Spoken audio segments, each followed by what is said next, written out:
One of the things that motivated me to get into medicine is how I saw physicians come from abroad to Ghana to deliver care, and the difference they made in people's lives.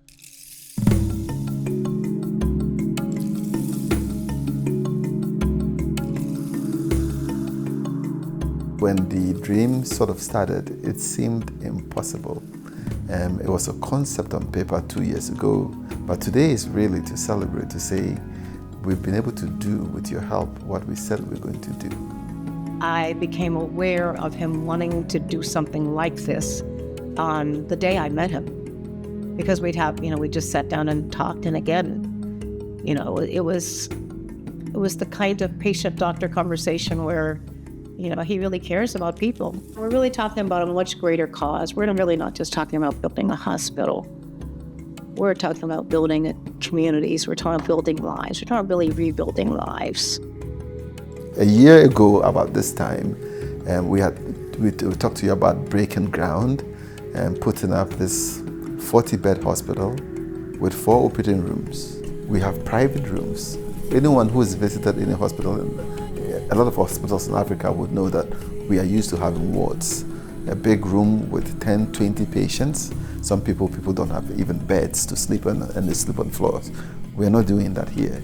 We have individual rooms, private rooms, maybe 1 patient to a room, 2 patients to a room when we are overflowing, so we can treat people with dignity. So we have 1 operating room equipped, and then a second one, and eventually all 4. We have a 4 to 6 bed intensive care unit that, once it comes online, will allow us to provide high-end intensive care to our post-surgical patients. Even that vision would be hard for some people to grasp, but the fact that that's going to happen, I think it's just kind of incredible. Right now, as we are speaking, we have equipment on ships sailing towards Accra to equip the hospital. We don't have everything that we need, but we're going to start with the basics. The hospital is going to have, hopefully, with your help, state-of-the-art lab. Currently, in Ghana and in the West African region, if you need a sophisticated blood test or laboratory test, the sample is taken, it's either shipped to South Africa or India. It takes about 2 weeks to a month before you get these critical results and then have medical decisions made.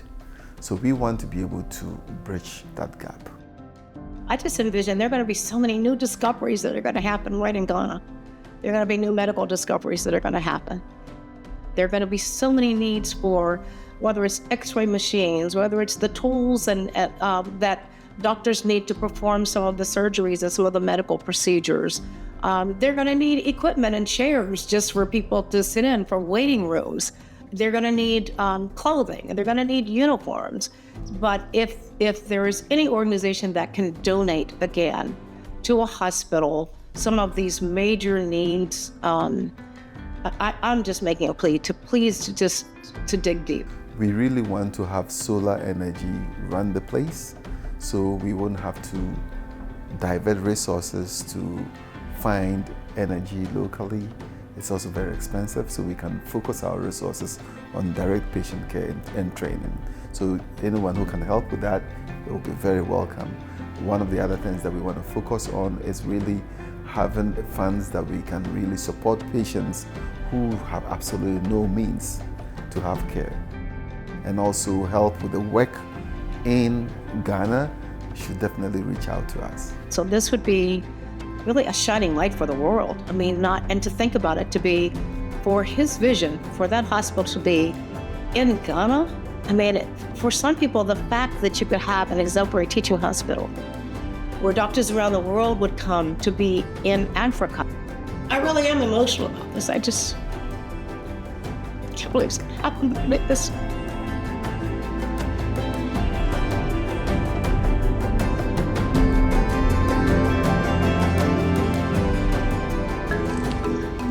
Here we are in Accra, Ghana. This is the hospital. It's amazing. Lives are going to be changed and saved here. just arrived in Ghana today. 10-hour flight from Dulles Airport. Look at this. It's unbelievable. There's Dr. Boahene in the background. We're here to inspect and walk through the hospital. And just lovely, absolutely lovely. It extends all the way to the palm trees. All this will be cleared out once the construction is almost completed. And there's Dr. Boahene. Nice. Grass is really nice. Very nice. So we're going around the back here. Going around the back. Grass is very lush. Amazing. Wow. And this construction took literally 2 years, just 2 years. 2 years they were done. Just doing finishing touches and everything now. These are water tanks back here. Really nice. Wow. This is the entry right for, there's a ramp that goes up into the hospital. Here we are at Waiss, Foundation for Special Surgeries Hospital, where lives are going to be saved and changed. So we're amazing. How many air conditioning units do we have there? A lot, I see.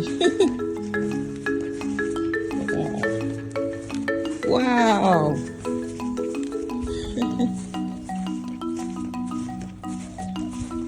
Very nice.